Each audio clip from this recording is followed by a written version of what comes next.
सरपंच गाరు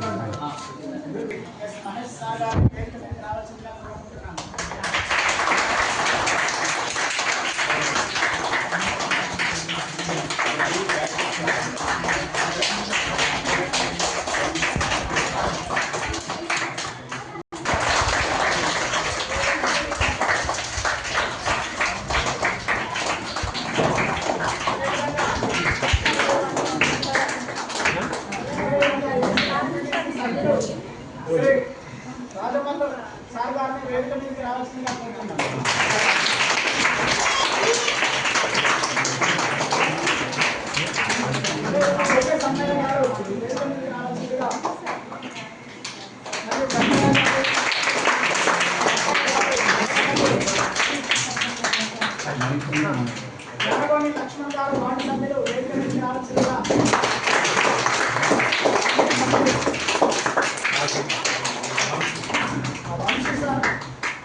ప్రాథమిక పాఠశాల ప్రధానోపాధ్యాయులు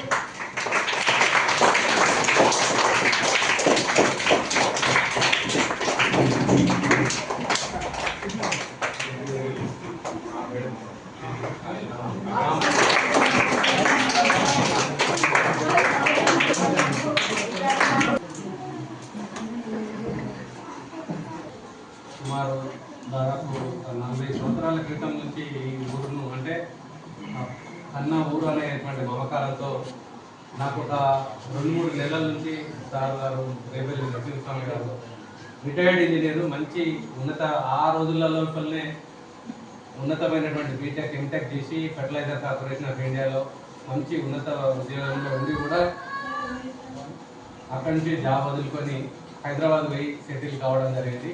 వారికి ఈ మధ్యలోనే నాకు నా నంబర్ కొంత మిత్రులు ఇవ్వడం వల్ల నాతో ఒక 2-3 నెలల నుంచి సార్ పాపం రోజు నాకు ఫోన్ చేస్తూ ఉన్నాడు. కట్ చేసి నేను ఏదైనా నా అన్న ఊరుకు ఏదైనా సహకారం ఇవ్వాలని చెప్పి మంచి సదుద్దేశంతో ఏం కావాలని అడిగితే సార్ ప్రిలిమినరీ ఇట్లాంటివి చెప్పడం జరిగింది. వారు వెంటనే ఒప్పుకొని మన పిల్లలకు ప్రైమరీ నీడ్ అయినటువంటి బ్యాగ్స్ పంపిణీ కార్యక్రమానికి ముందు కూడా మరింత మనకు ఆర్థికంగా చేయూతనివ్వడానికి వారు ముందుకు వచ్చి ఉన్నారు. ప్రస్తుతం అయితే ఇప్పుడు ప్రాథమిక పాఠశాలలో చదివేటువంటి విద్యార్థులు నేను సార్ మీద అనేది భావించకండి. అప్పుడప్పుడు సార్ ఫోన్ చేసినా కానీ కొన్ని కారణాల వల్ల సార్ది ఫోన్ తీసుకోలేకపోయినా తెలియజేస్తారు. అయినా కానీ సారు అంత హై క్వాలిఫైడ్ అయినా కానీ ఎంత గ్రౌండ్ ది ఎర్త్ లాగా చాలా సౌమ్యంగా మాట్లాడుకుంటూ అసలు నిన్న వస్తామని అన్నాడు. కానీ సార్ ఏమనుకోకండి, నిన్న నా వ్యక్తిగత మిత్రుడు రిటైర్మెంట్ ఫంక్షన్ ఉండడం వల్ల నేను స్కూల్కు లీవ్ పెట్టడం అని అంటే అయినా పర్లేదు సార్ మంగళవారం పెట్టుకుందాం అని చెప్పి మన డేట్స్ ప్రకారమే అతను హైదరాబాద్కి రావడం అంటే ఇక్కడికి ఈ టైంకి హైదరాబాద్ నుంచి రావడం అంటే అక్కడ 8 గంటలకు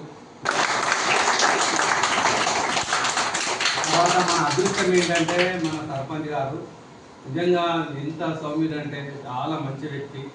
ఏ చిన్న సమస్య ఉన్నా నేను మంతగా రాజయ్య గారికి చెప్పడం, ఆయన స్పందించడం, చాలా మంచి సర్పంచ్ ఉండడం కూడా మన గ్రామం యొక్క అదృష్టం.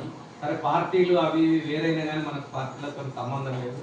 ఎన్ని పార్టీలు ఉన్నా కానీ అందరూ కూడా పూనారం గ్రామ అభివృద్ధికి కలిసికట్టుగా కృషి చేస్తున్నారు. ఈ మన ఎంపీటీసీ గారు అయితే, మాజీ ఎంపీటీసీ గారు అయితే, మిగతా మన లక్ష్మణ్ అయితే నాకైతే ఒక తమ్ముడు అంటామా, ఇంకా ఆప్తుడు అంటామా, ఇంకా స్నేహితుడు అంటామా, ఏ అన్నా నేను లక్ష్మణ్కు తక్కువే. నాకు అటువంటి మంచి వ్యక్తి లక్ష్మణ్.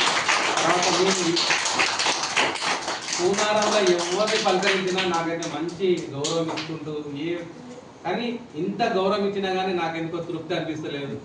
ఎందుకంటే ఈ పిల్లలు అనేటువంటిది నేను 23లో నేను ఇక్కడికి రావడం జరిగింది.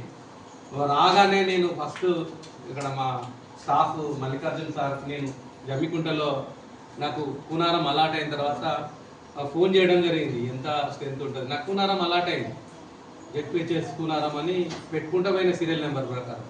మంగపేట అవి ఉన్నా కానీ ర్యాండమ్గా పెట్టుకుంటూ పోయినా కూనారం గురించి కొంచెం నాకు ఐడియా ఉండే ప్రముఖమైనటువంటిది అంటే అన్న ఉద్దేశంతో కూనారం అలర్ట్ అయిన తర్వాత నేను ఫస్ట్ ఫోన్ మల్లికార్జున్ సార్ మా మిత్రుడు నాకు హైదరాబాద్ లోపలనే సార్ పరిచయం. ఆ సార్ నంబర్ తీసుకొని ఫోన్ చేసిన తర్వాత ఎంత ఉన్న స్ట్రెంత్ అని అడిగితే 36 స్ట్రెంత్ అని అన్నాను. అనగానే నా ప్రాణాలు అన్నీ పోయినాయి. అప్పటికి నేను 300 స్ట్రెంత్, 550, 600 స్ట్రెంత్ నుంచి 350 అట్లా ఆ మధ్యలోనే పనిచేసినటువంటి 36 ఆయన ప్రాణం పోయింది.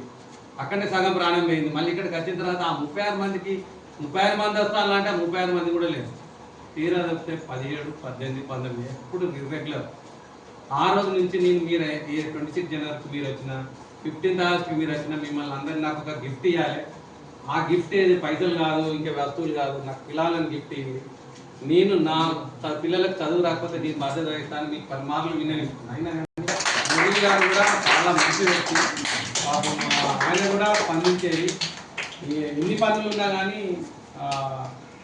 ఆ పనిని వదులుకొని మన పాఠశాలకు వచ్చేటువంటి వారు. మీరు అందరూ మీ శక్తి వంచన లేకుండా ఇప్పుడు మీ తప్పు కూడా ఏం లేదు, నా తప్పు ఏం లేదు. కానీ మనం పేరెంట్స్ని సెన్సిటైజ్ చేయడంలో విఫలం అవుతున్నాం. అది కానీ అదేంటో కానీ పక్క గ్రామాలు మాత్రం సక్సెస్ అవుతుంది. దానికి ఉదాహరణ పక్కన ఉన్న సిస్టర్ విలేజ్ మంగపేట. ఒక దశలో అది మొత్తం పిల్లలు లేక మూతపడేటువంటి క్రమం లోపల ఏం జరిగిందంటే మళ్ళీ గ్రామస్తులందరూ ఒకటైంది. స్వయంగా నిన్న కూడా మంగపేటలో ఆ ప్రైవేట్ స్కూల్ మూతపడేతాంది అనే దశలో సడన్గా పుంజుకొని 15 మంది చేసింది ఆమె. ఇప్పుడు మీ ముందే ఆ ఫోన్ కాల్ చేయడం రావడం లేదు. సో అట్లా మరి ఆడ మరి ఎందుకు ఆడ ఏం చైతన్యం. పక్కన గంగారం ఉన్నది, గంగారంలో కూడా 60 మంది పిల్లలు ఉన్నారు. వెన్నెంపల్లిలో 100 ప్లేస్ ఉన్నారు.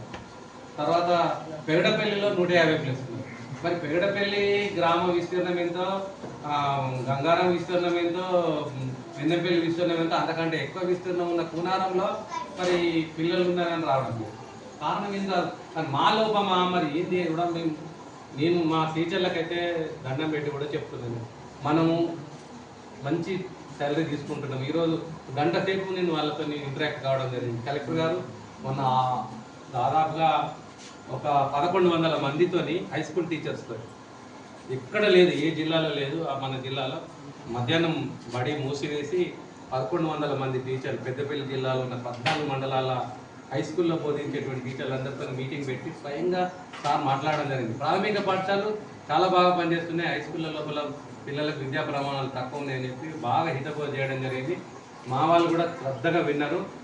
ఎవరి సబ్జెక్టుకి సంబంధించి వాళ్ళు కృషి చేయడం. ఒకటే మా లోపం ఏంటంటే సంఖ్య కనబడితే ఒక జోష్ వస్తుంది.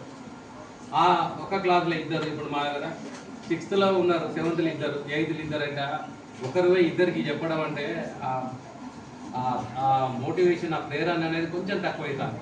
మాకు ఒక 10 మంది మినిమం, క్లాస్కి ఒక 10 మంది, 50 మంది కనబడితే ఒక ఉత్సాహం అనేటువంటిది వస్తుంది. సో ఇది గ్రౌండ్ లెవెల్లో పరిస్థితి. సరే, ఏది ఏమైనప్పటికీ అందరం మనం సమిష్టిగా బాధ్యత తీసుకోవాల్సిందే. మీ అందరికీ నేను ఆన్సర్ చెప్తాను. ఎప్పుడు ఆన్సర్ చెప్తా అంటే చదువు విషయంలో మమ్మల్ని నన్ను ఏ క్వశ్చన్ అడిగినా నేను చెప్పడానికి సిద్ధం. మీరు ఎక్కడికి రమ్మన్నా అక్కడికి వస్తానని నేను డే 1 నుంచి చెప్తున్నాను. చదువు విషయంలో మేము కాంప్రమైజ్ లేదు. కాకపోతే కొంత కంట్రిబ్యూషన్ ఏంటంటే తల్లిదండ్రులు కూడా మేము ఇక్కడ ఎంత బాధ్యత వహిస్తున్నామో తల్లిదండ్రులు కూడా మరి బాబు ఏం చదువుకున్నావు, ఇవాళ ఈ సార్ ఏం చెప్పిండు, తెలియని చదువుకున్న వారికి కాపిది అని చెప్పి తల్లిదండ్రులు కూడా ప్రశ్నించాల్సినటువంటి అవసరం ఉన్నది. మేము కలిసికట్టుగా కృషి చేసే విద్యార్థులు, ఎందుకంటే ఈ నేటి పిల్లలే రేపటి పౌరులు అనేటువంటిది అది ఉంది. కాబట్టి దయచేసి మీరు అందరూ కూడా గ్రామస్తులందరూ, ఇప్పుడు నేను ఇంతకుముందే సర్పంచ్ గారికి, తర్వాత గ్రామ పెద్దలకు నిర్వహించడం జరిగింది. ఆ పిల్లలకు ఆర్థికంగా ఏమైనా అవసరాలు ఉంటే తీర్చాలని చెప్పి సదుద్దేశంతో చెప్పినటువంటి గౌరవనీయులు, తర్వాత ఎంత కోరిన సార్ మిమ్మల్ని చాలా తక్కువ సార్ రేవల్లి నరసింహస్వామి గారికి మన పాఠశాల పక్షాన ధన్యవాదాలు.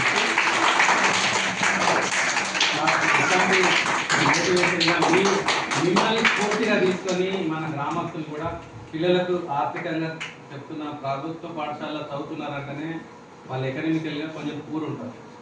సో అటువంటి పిల్లలకు మనం చేయిస్తే ఇది ఒక బూస్టప్ లాగా మన ప్రభుత్వ పాఠశాలకు ఆకర్షితులయ్యేటువంటి అవకాశం ఉంటుంది. కాబట్టి ఇది డెఫినెట్గా వైరల్ అయిపోతుంది. ఈరోజు ప్రెస్లో వస్తుంది. తర్వాత గ్రామం కూనారం ఒక వాట్సాప్ గ్రూప్ కూడా ఉన్నది. అందులోపల ఇది చేయడం వల్ల ఇది ఒక బూస్టప్ అవుతుంది మన పిల్లలకు. సో పేరెంట్స్ కూడా కొంచెం సెన్సిటైజ్ అవుతారు. గవర్నమెంట్ పాఠశాలలు కూడా